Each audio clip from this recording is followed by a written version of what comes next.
The man accused of killing 17-year-old Raylyn Cameron at a Brooklyn party earlier this month shot the teen after she spurned his advances, telling him to suck my DK, prosecutors said in court Thursday. That's what apparently enraged Javon Duncan, a 22-year-old career criminal, prompting him to pull out a 9mm handgun, fire a single shot into Cameron's chest and run away on October 11, Brooklyn prosecutors alleged. The allegations are that this took place in a vacant apartment, Assistant District Attorney David Ingle said at Duncan's arraignment. While inside the apartment, defendant was flirting with the victim. Victim told the defendant to suck her DK, Ingle told Judge Simeon Haniff. Defendant brandished a handgun and shot the victim in the chest, leading to the victim's demise. The accused killer, who arraigned on murder charges and ordered held without bail, claimed he wasn't the one who pulled the trigger. The defendant said in sum and substance that he observed his friend shoot the victim and that he did not do it, Ingle said in court. But the judge wasn't buying. There's no doubt about it, Haniff said. You're charged with murder in the second degree. The bottom line, Mr. Duncan, there's a dead young woman and you are the alleged cause of that, he said. Based on that, I will be remanding you. Javon Duncan, 22, was charged with murder in the death of teen Raylyn Cameron. Kevin C. Downs for NY Post. Duncan had been taken into custody at the 75th Precinct Station House Wednesday. Prosecutors said he has 6 prior busts, including a pending Queens traffic case and 2 Brooklyn gun cases from 2020 in which he pleaded out and was sentenced to probation. In the murder case, police said Cameron was at a party in a vacant East New York building when she was shot and carried to the lobby. Police said a trail of blood led from the 6th-floor apartment at the Eldred Lane building, onto the elevator and into the lobby where the victim was found mortally wounded.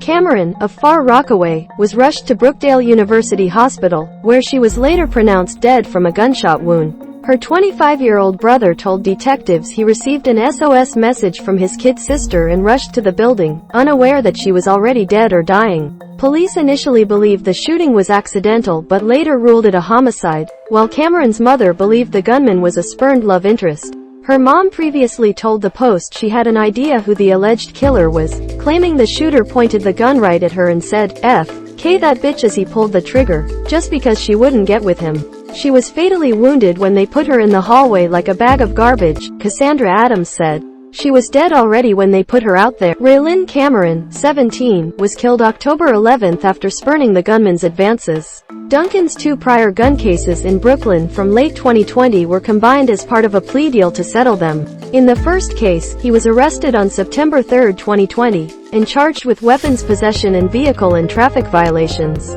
According to a criminal complaint, cops spotted Duncan driving a 2005 Kia with Florida license plates with the headlights off shortly before 1 a.m. in Crown Heights. Cops recovered a loaded .25 caliber Taurus handgun and a bag of marijuana in the car. In the second case, Duncan was pulled over in Sheepshead Bay on November 13, 2020 for having overly dark-tinted windows on the 2007 Nissan Altima with Pennsylvania plates that he was driving, according to a criminal complaint in that case. He sped off and led police on a car chase, running red lights, stop signs, and twice driving the wrong way on one-way streets before he ditched the car and ran off. Cops caught him and found a loaded 9mm handgun in the car, and determined the car was unregistered and that he only had a driver's permit, not a license. He was charged with felony weapons possession and reckless endangerment and was hit with various traffic violations in that case. Prosecutors state Cameron told Duncan off, which led him to shooting and killing her. Duncan's only other arrest came in Queens in the early morning on September 22 this year. In that case, which is still pending, Duncan was allegedly driving a 2007 Nissan Altima in Lindenwood without license plates and sped off, nearly hitting a cop. Police later caught up with him and said did not have a driver's license. He was charged with reckless endangerment and several traffic violations in that case and is due to return to Queens Court on November 15, prosecutors said Thursday. Duncan is due to return to court in Brooklyn on November 1 in the murder case.